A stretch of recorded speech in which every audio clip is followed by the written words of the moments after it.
Okay, Rubik cool. played in one of the games, and I think a couple people are talking about it in scrims and in pubs and whatnot as well. Okay. That's another hero that's been getting more popular. Again, the Disruptor. Dude, I mean, if Disruptor's people, so good. yeah, people have been just spamming magic damage with their mangoes inside the laning phase with Crystal Main. Disruptor largely does the same thing. Not quite as powerful as the CM, but oh my god, do you guys see the game? And Moose was, Yeah, Moose. when Moose was playing. Yeah. You were there, Ricky, Yeah, right? yeah, he literally carried the game. Yeah. Like Refresher, Aghanim's Disruptor, solo killed a PA on and forced a dieback and won the game with Yeah. it. Yeah. Got two people. One just eggs Refresher on Disruptor.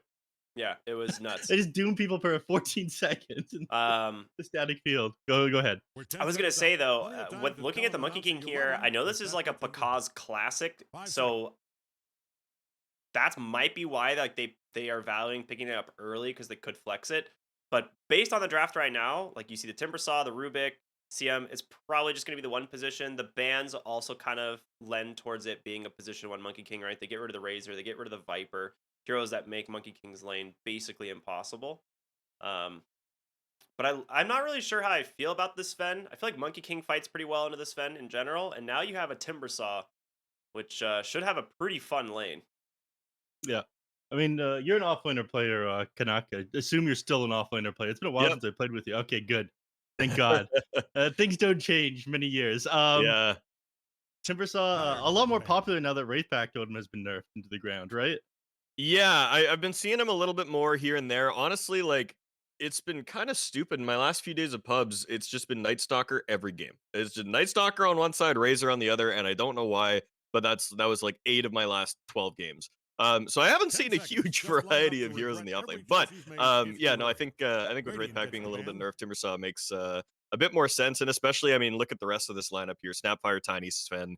You got 3 strength cores, or at least a 4 position in there that you can kind of deal with. So I like this pick a lot. I think it just kind of helps to shred their draft. And I mean, EG kind of has those 2 semi counter picks. I mean, even if it's not like a direct counter, lane counter, the Monkey and Timber are going to have a great time this game. The only question I think is just going to be how the supports can play into it, because I mean, there's 2 repositioning supports on TSM that can help to kind of manage that. And then on EG, you've got the Rubik. Eventually, he'll have his own teammate toss and that sort of stuff. So, we could see kind of a really technical team fight sort of game where it's way more about the positioning than it is about the heroes in general. Well, yeah, I agree with that. Hopefully, there's no cliffing that happens. I mean, this isn't the EG with Arteezy after all. Different EG, different EG. There are 2 players with Arteezy clans, though, so that's the that curse can carry over, I'm sure. It's Aryan Moon. Yeah, absolutely. Lifestealer, Morphling banned out. I guess just protecting their strength heroes by getting rid of the Lifestealer. Also, not a ton of fun to play in the Morphling is Sven. He's got just too much armor for you to be able to get through. It's probably Tiny or Snapfire in mid, and Monkey King's actually pretty good into both of those matchups. So I think they're just anticipating that it's going to be C Smile Monkey King, because he also has played a lot of Monkey King in his time. He was one of the first people I think that was running Monkey King mid in South America. I don't know. I don't think he's a grandmaster, but I know he's close. So it wouldn't surprise me if they end up just taking MK mid. Dang, dude! Like seeing these players all on one team now, I'm like, they all share such similar hero pools. It's actually wild.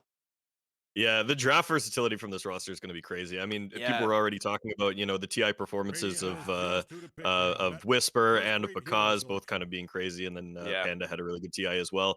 But like, and yeah, it's going to be a superstar roster. But you're right. There's a lot of synergy between these players and their playstyles, and I really think this team's going to be a juggernaut if they can kind of find their groove and get on each other's levels. I am not a fan of superstar rosters, and to be honest with you. I think whenever you put like some super roster together in Dota, they think that they're too cool and they don't need to practice, and they end up just getting absolutely every superstar roster we've ever had. That's true. It has fallen apart. That was like what, Secret 2016 or whatever? Was that year? Yeah, and or was Elephant as well. Yeah, I mean, what was it? That one DK roster with all the Chinese superstars? That was yeah. Dude, the new Bet Boom roster is literally that right now. That roster is ridiculous. I actually can't believe those players are all on one team. Yeah, that one is pretty insane. I don't know how anyone beats that team. Matthew Nick's Assassin. This is a classic, one of his absolute best heroes, which means we might be seeing C-Smile on the Rubik. Yeah, Pekaz grabs that Monkey King right away here, and yeah, C-Smile on the Rubik. Yeah, again, it's getting a Alright. little bit more popular Oh my lately. gosh, he's got the tiny set. Oh my god, he's got the tiny I set. think he's got the tiny Ooh. set. Okay. This I thing is almost gave that set a thumbs down when I was voting, to be honest. really. What don't you like about it? I don't like It's just, any hats. I mean, it's just the Too colors much. are so off Oh. of Tiny, you know? Like when I look at that, it almost feels like a weird like Nyx or something like that. Like it's got like the tree kind of looks like tendrils or something. Like it just glance value. Glance value, you know? My That's glance value. It's a free glance value. game though. Come Yeah, on. I Yeah. know. Right. I love that set. It reminds me, it just feels like it's similar color scheme to the Immortal, right? The Immortal set he got a couple battle passes ago, but Yeah. I don't know, like there's got to be some lore behind this because he's like holding a planet in his chest and then he's got the planet in his tree, so it's like I feel like there's some lore there, but I don't know what it is. Either way, we could talk about things that actually matter and it's not hats. The drafts. So based on these, Canuck, how you feeling? Which team do you think has got this one in the bag? You know what?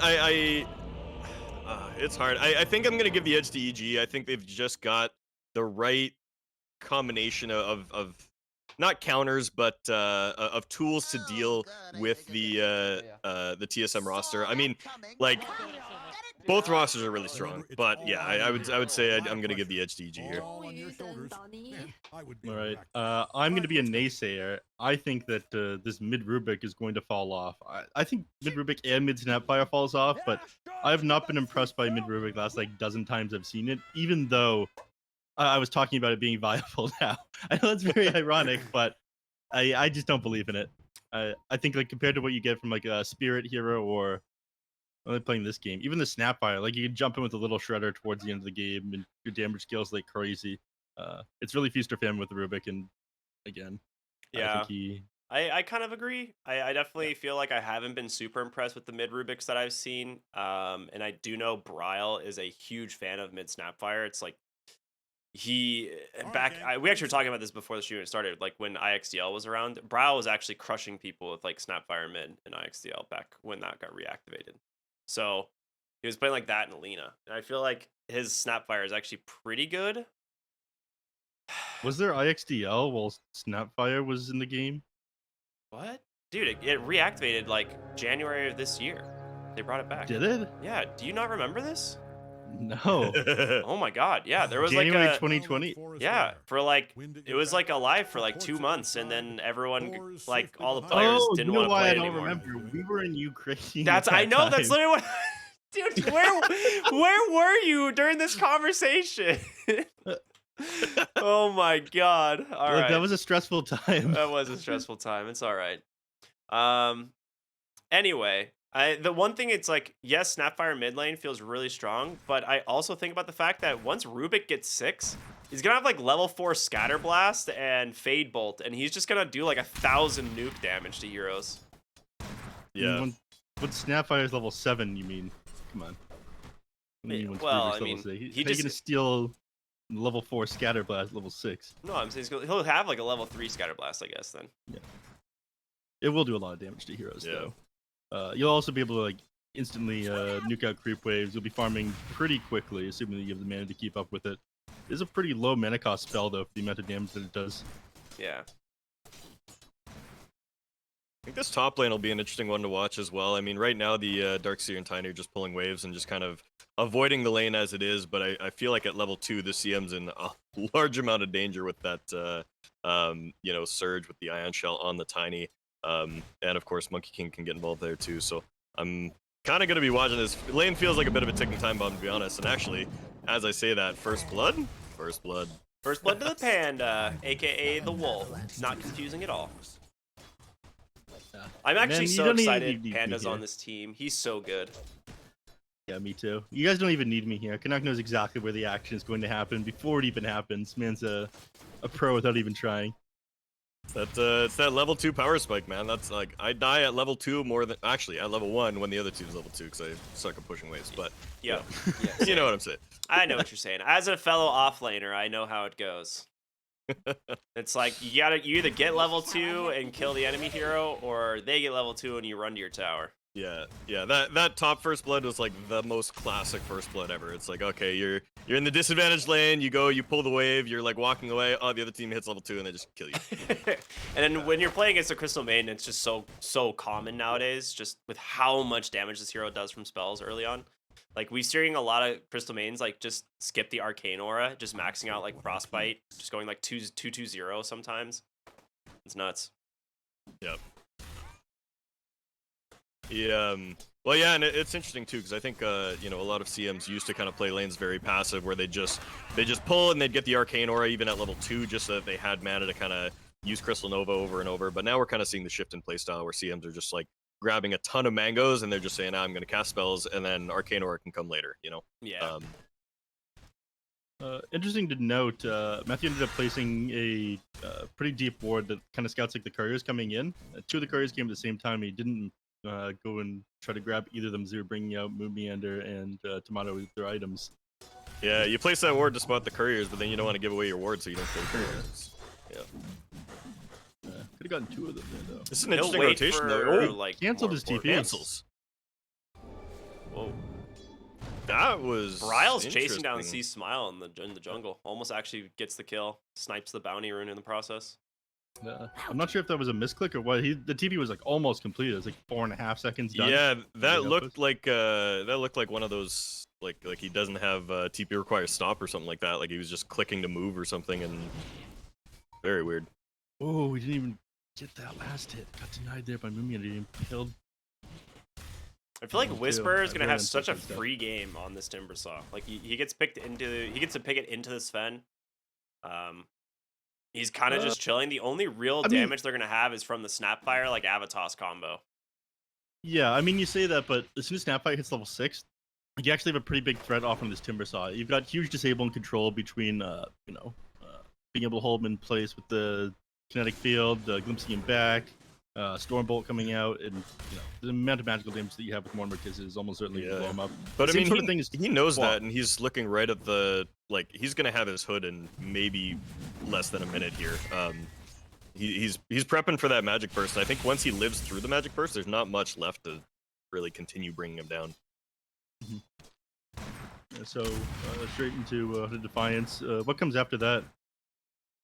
Arcane Boots. I mean, you just get that mana up, and then I actually don't know what the popular Timbersaw build is right now. I presume with the strength of Bloodstone that's in there somewhere. Nah, maybe not. It's still Kaya Sanj, I'm pretty sure. Yeah. It's like Kaya Sanj or Lotus. Like you either have to build another defensive item, or if you're having like a really good game, you can try and go for more of the kind of sustain and damage.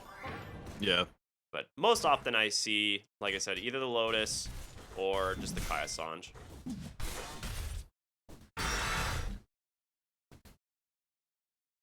What's Panda Boo up to? Man's just pulling. Nothing interesting happening here. What's interesting is the mid lane, making a rotation on Matthew onto Bryle here. Walking straight onto a ward though. Yeah.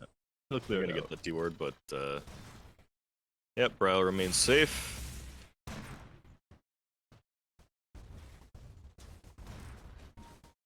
And the places a deep observer ward inside the enemy team's triangle, so it'll scout them out when Darkseer eventually gets back to try and farm that. But they're gonna go on Darkseer right now. He's actually baiting them.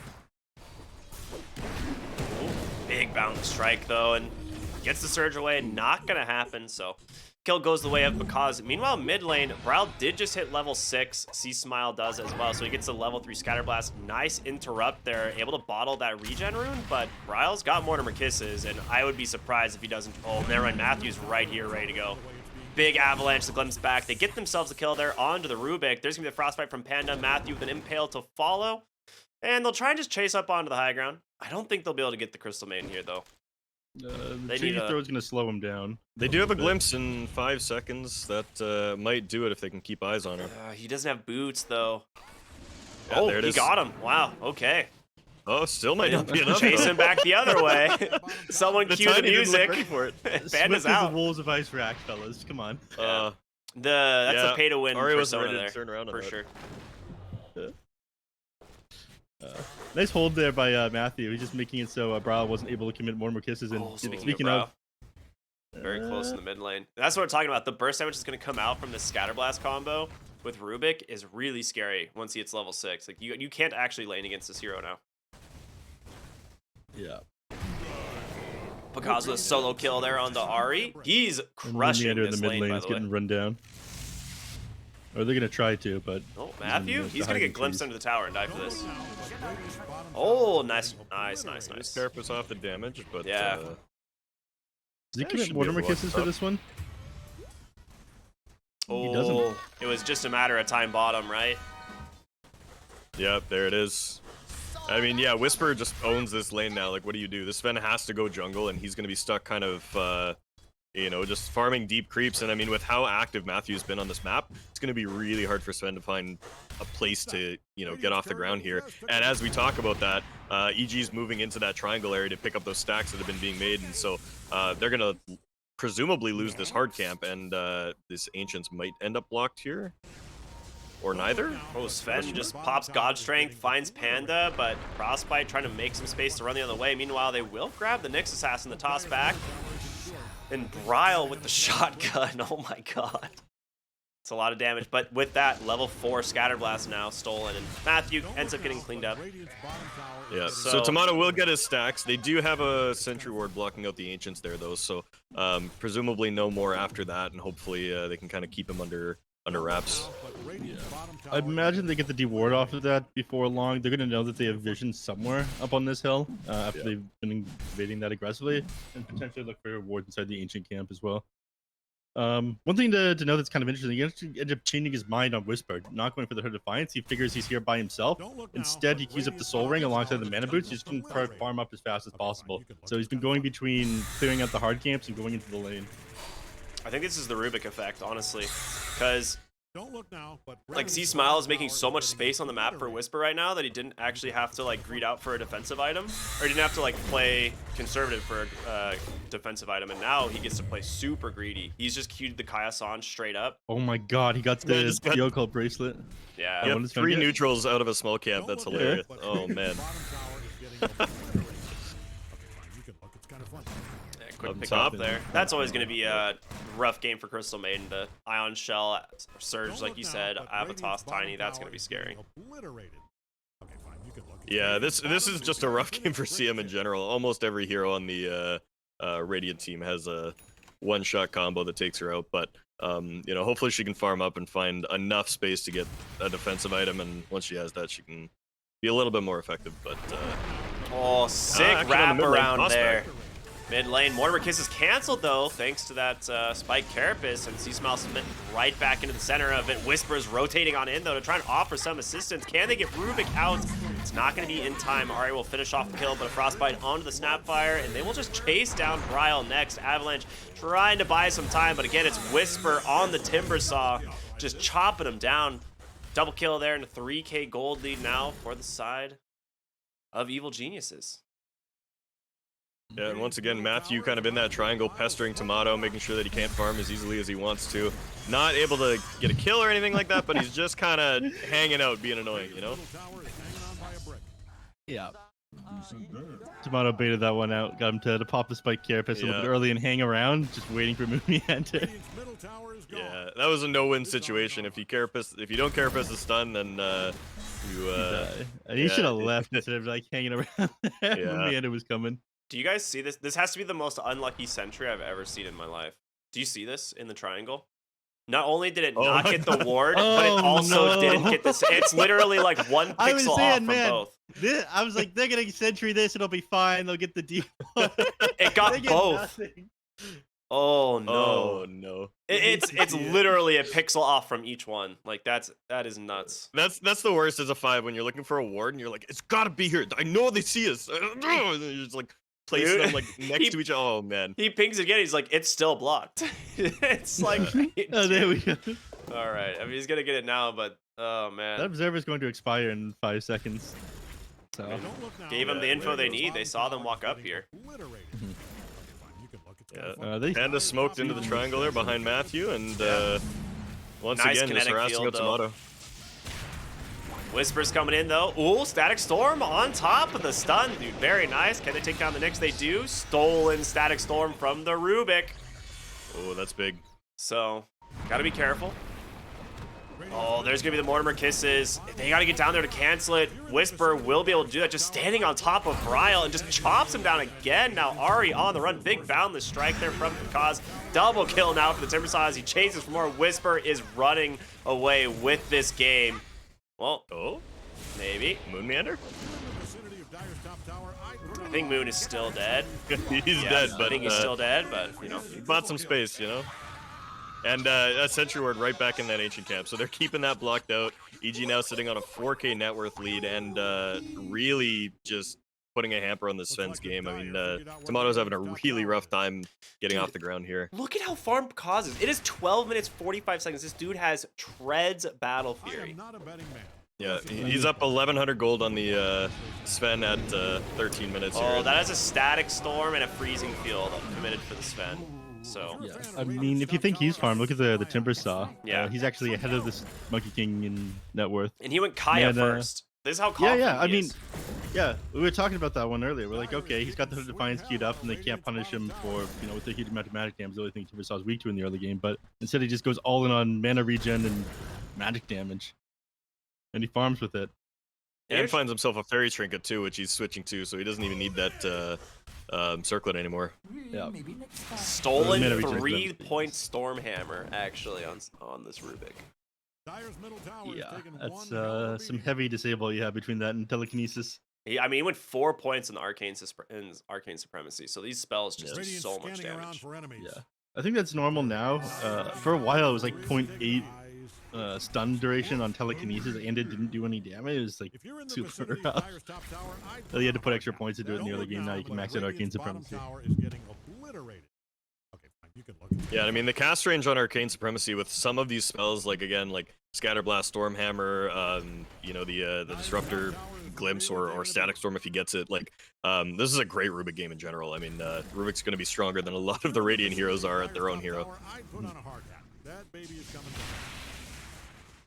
Yeah, and there's so many good spells from this deal. I mean, like we said, last fight, he managed to find himself a Static Storm, dropped it on the Sven in the team fight after that one. He's got more strength than I do on Rubik. I just blow my spells the moment I get them. Put them on CD. I know. When they were fighting top and he had the Static Storm that whole time, I was like, oh, I would have just dropped it on this Disruptor, you know? But like, but he did just a little bit of damage. that's why they're playing and not me.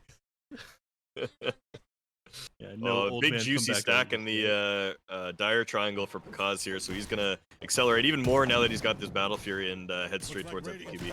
Yeah, at that point he's gonna be able to fight with his team. He's been mostly on the other side of the map, but well, I mean, he's come top a couple of times. We've actually seen a lot of action up here in the TSM side of the river in the top lane. Well, and that's why EG's draft works out so well, is that they just dominated bottom with this Timbersaw, basically had a free game, pushes the Sven over to the other side of the map to the triangle, where then the supports can just roam in and Monkey King can jump over the trees and stuff, and they were able to just make some good fights because they you know, again, the Sven really just had nowhere to go. So yeah, I really like how they're playing this so far. I think the key to this game though will just be, can they scale? I mean, we were talking about this earlier. Ricky mentioned that you know, does the Rubik work in the late game here? And you know, Timbersaw, we all know, kind of has that strong early game, and then once you start having the damage to outscale the reactive armor, you know, what's his place in the game? What does he do for you, right? So we'll see if TSM can kind of hold off the assault and get to a point where they're, you know, they're able to overcome some of these early game hurdles, and at that point, you know, who knows what happens. But yeah, I really am not a fan of the Timbersaw. Like, feels like focusing too much on where he's going to be in the late game, but I don't know. He's got like 8.6k net worth. He's 7-0-0 right now. Maybe I shouldn't be shit talking his gameplay. I feel like I don't know. Timbersaw, like a lot of people like look at Timbersaw as like this hero that like scales really well in the mid game and doesn't scale super well late, but I argue like nowadays with the hero, he scales pretty well now. They're gonna find a nice catch there onto the Dark Seer thanks to Matthew. He's also up against 3 strength heroes, right? 3 strength heroes? Yeah. So something. I look at Darkseer and my brain instantly assumes he's strength, but yeah, he's not. Why? He's good. He's an intelligence guy. He's Like got half a his lines massive are talking brain. about his intellect. I know. Yeah, have you seen how large his noggin is? He literally Yeah. carries books everywhere he goes. Like, what a nerd. Anyway. Very true. Don't you do that as well? You showed up to studio for the first time. You had a notebook with you. Dude. It's 2022. Okay, yeah, we go to studio, right? And I show up with a notebook and like a ton of notes on all the teams that we're like going to be covering. And they just laugh at me. Like, what are you doing? I'm like, what do you mean? I'm like trying to Use a tablet. trying to do my job. This guy hasn't even heard of an iPad. Oh my God. Buy a $100 pen from Apple, you nerd. Oh, you guys are the worst. So true. Top lane, we're gonna find Tiny, ends up stealing Avalanche. That is actually such a devastating spell for Rubik to steal because there is no instance where Doesn't work like that anymore. it's debuff not affected by amp works. the. Oh, You yeah, don't right. have debuff amp Yeah, it anymore. doesn't have debuff amp on Arcane's person. You're right. Yep. Yeah, But they just- this Rubik going directly for the Aghanim Scepter. No blink in between, no force step, no nothing. They just straight up Ags. I mean, it's kind of crazy, but I do like it. There's a lot of good spells in this game to grab. And I mean, if he gets a sick combo of a static storm and an avalanche, I mean, I don't think he needs another spell for the rest of the game. He can just like unbind his Archie and just play, Yeah, and stealing a static storm becomes incredibly devastating at this point as well, because if you have Aghanim Scepter, it applies to your spells as well, right? That's your Yeah. AoE Doom. Yeah, exactly. Or it applies to your items. Yeah, but I mean, this Rubik is just looking so nasty this game. I kind of, didn't give it as much credit as I expected. Oh my God, he illusion dodges the glimpse, and Moonman Wait, is not going to what? expect this. Oh my God. I That just was didn't even insane. look. I just expect him to be gone. He actually illusion dodged it. That is insane. And bottom, they're gonna find the Darkseer. That's why they get paid the big bucks, the EG salary. But Moon lives, I think. Not for Darkseer doesn't, not for but- long, I don't think. That's why Moon makes the He's big got bucks. avalanche TSM range. salary. Oh, he my lives! God. Dude, the last thing he saw as he teleported out was just giant boulders hurled at his face. Full calm and collected in face of danger. The one thing I was going to say is the reason I kind of like the Ags Rush on the Rubik this game is for the same reason you were talking about why it's just a good Rubik game in general. Like, there are so many good spells in this game for the Rubik to steal, and you can just do a ton in fights with them. So I'm Yeah. okay with it. He's got the Nyx Assassin and the Timber Saw that can go in. Yeah. Now, Bryle going straight for the Ags seems a little curious to me as well. I mean, I know Ags is good, but is it first item worthy? Like, I think is so. the gobble up this valuable? Like throwing the Sven into a fight? I guess. It's not necessarily the throwing the Sven in. There's a lot of utility that it gives you. It one-shots waves. That's one of the reasons a lot of people pick it up on Core Snapfire.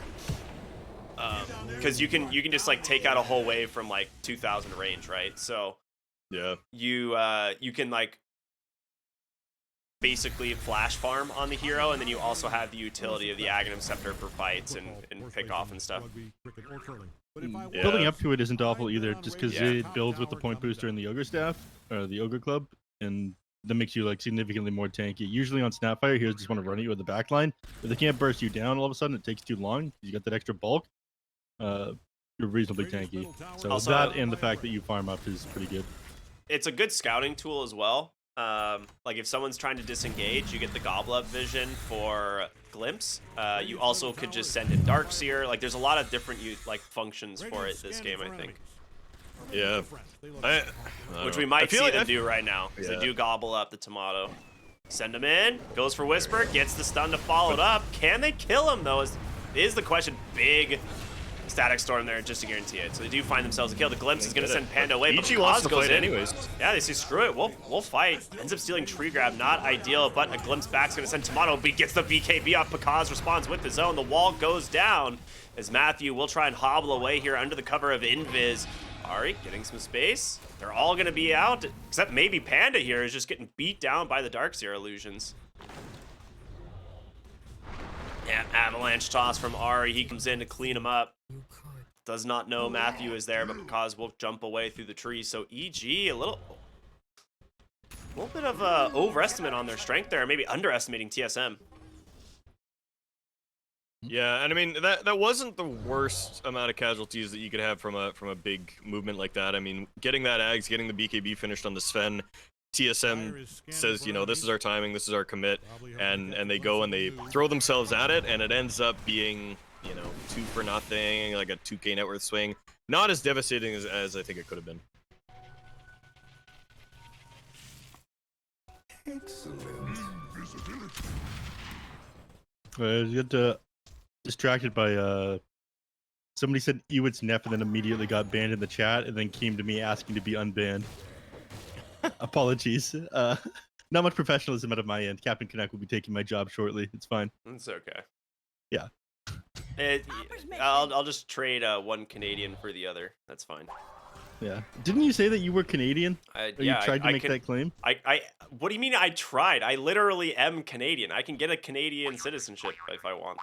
You can, or you have one? I can. I don't have one, but I can. Okay, all right. So You're so- not so you're Canadian. not. No, I am part Canadian. I'm not a Canadian citizen. You will never be one Oh of my us. god, you guys are the worst. Smoked right into the ward. Oh, There's going to be a big fight. huge stun to set this one up, and Moon with a nice static storm, but the BKBs don't really seem to care too much about it. There's going to be Tomato just TPing out of Pakaz. Panda with a big freezing field finds themselves a second kill on the retreat, though. They're looking for this Darkseer, and they're going to find him. Not long before they finish the kill, and Pakaz will do it. 3 there for the side of EG. That BKB on the Timbersaw was huge in this fight. Yeah, that looked for a moment like TSM was going to turn it. I mean, the Sven got the God Strength BKB off, turned around, killed the Nyx really quickly, and it looked like he was pumping out the damage, but then decides, you know what, this isn't working, and just starts TPing out in the middle of the fight. He does get out, but, you know, maybe he gets a couple more kills, but certainly dies if he sticks around, so probably the right call, but still unfortunate for TSM and EG straight into that Roche pit. Gonna be a really nice, really easy Roche for them, and that's just gonna accelerate their game. They just made back that last team fight, and they're scaling. Limited noteworthy lead at the moment. I do like the decision to cut and run instead of like it takes a lot of discipline to decide that you're going to lose a team fight and then leave when it's like a 5v5 engagement like that. Absolutely. Yeah. And I think in like our current version of Dota, where you know everyone seems to value booking God, waves and stopping enemies. And, This is the most unfortunate. you hate to see it. I was about to say, this is the most mobile Rubik I've ever seen in my life. Dude had Surge, Warcry, Haste Rune, and a Tumbler's Toy. It could be anywhere you want at any time. He's a zoomer, man. They've got Tiny as well. Glimpse gonna send Pakaz back. There's no saving grace for him. Dude, this Surge Avalanche Rubik is terrifying right now. Yeah, I mean, such a good Ags game. I mean, I said it earlier, but like, oh man, like you just can't steal a bad spell. Exactly. Like there really is nothing. I mean, like Warcry, maybe you don't want, maybe like, you know, you don't want the little shredder or something, but like, ugh, everything else is just gold. There's the Agam Zipper now down on the Monkey King. Not a big fan of this one. I think it got nerfed too hard. I like utilities it. is gone. I love the Acceptor, but the only real reason is because it's against the Sven. I actually was gonna talk about the Monkey King versus Sven matchup earlier, and I actually feel like this is like the best build you can play into the Sven because you do just want to drop Wukong's command and just Dude, fight look at him it. Look how one-on-one. useless his stone soldiers are. They just walk just outside attack range to the tower. 2 of them. Pathetic. Yeah, absolutely. And you're hyping this thing up. It's a good item. Whisper gonna run right onto the enemy team here. Does find Ari. Glimpse will send him back. And they actually TP'd the Crystal Maiden down here as well. Like, they're running through runes. Like, they know they're here. Matthew, however, will find the Tiny on the Nyx Assassin. The question is, can they get in to close the gap? It's going to be Panda there. And with the help of C Smile, they'll grab themselves another kill. Mortimer Kisses are just raining in. Tomato, he gets caught on the Sven. Pops the BKB, trying to lay into Panda, but the 4 staffs are there. He knows he's got no grasp. Has to TP on home. Yeah, that was just a really awkward go from TSM in general. I mean, they kind of went on the Timbersaw, but then glimpsed him kind of out to safety, and then Tiny was just caught on his own, and I mean, it just felt like one of those desperation plays where they just didn't quite know what they were looking for there, and when they didn't find it, they just had to cut and run. And you know, Sven gets out, but at what cost? Yeah. I'm not sure if you guys caught the backside of the team fight, but they just go in. They do not care. They know the BKBs are spent. They take down the Sven. They're gonna get the Darkseer as well. Whose base is whose at this point? I think everything like belongs to EG. Yeah, it kind of feels like EG owns this place. See All Smile, your no base. stop, just jumps in, Our gets belong that to instant disable. They're looking for more. Ari with the blink. Bryle has to be careful, but the GG is called. TSM's gonna tap out in game number 1. Yeah, I was going to. Oh, Ari, he's gonna go down that Rubik after the GG. Oh, That's the style that we like to see here, ladies and gentlemen. That's what we like to see. yeah, I was going to mention it. The Sven actually popped God's Strength BKB and tried to run at Rubik in that last fight they took by the Dia Triangle. But Rubik had Surge, so he just walked away from the Sven after he committed basically everything to get on top of him. Yeah, well, And it kind of played a part in them losing that last team fight. he also got hit by the Avalanche before his BKB came out, and then CM got like 4 staffed away. So he was just like, well, bye. There goes our initiation. Yeah. As they're like just desperate to close that one out. Huge Timbersaw game, 15-1-5 from Whisper. Honestly, I think both him and C Smile had just like all-star games. To be honest, like they just played super well, made a lot of space for Pakaz. And then, you know, Canuck, you were talking about this Nyx was everywhere early on. Yeah, and I really you know, watching that game, like, you know, yeah, these guys had great games, but honestly, I didn't really feel at any point like any of this wasn't inevitable. You know, just the lane matchups that they had, the way that the heroes interact and stuff. One of the interactions I was thinking about but didn't really vocalize in the draft was also this like Nyx against the Snapfire, right? Like Snapfire just couldn't ulti. Yep. Anytime he ulted, it was canceled immediately. And you know, when we were talking about the Ags, I was going to bring up that it's kind of the same interaction there. Is it's like, yeah, if you clear a wave, it opens up the opportunity for a Carapace stun, which then maybe gets you caught, right? So, Mm. it just really felt like this whole game, you know, I don't want to say like the whole game is inevitable, but like you can kind of see it happening. I was talking about, you know, that forced rotation of the Sven. You beat his lane up, and then he has to leave. Where does he go? He goes to the triangle. You have the Nyx chasing that down. Rubik is there with stolen spells. He gets online really early. Doesn't need a lot to be activated. Gets in there as well. Monkey King comes over on the trees. Blah blah blah. And like you could just feel TSM getting whittled away. And they had a couple glimpses of hope where they smoked. They had the BKB time. They had the Ags timing on the Snapfire. They had Blink on the Tiny. They tried to like go. But EG just did a really good job at minimizing losses when those power spikes came, and then you know just walked away. So you know, great game, masterfully played by EG. I think they look super solid in that game, and I really yeah, I said it before. I believed in their draft, and they executed it really well. Yeah, right on. I'd agree. We're gonna go to a short break, everyone. We'll be back. Hopefully, Neph gets his camera figured out, but we'll be back after the break, everyone. We'll see you in a sec.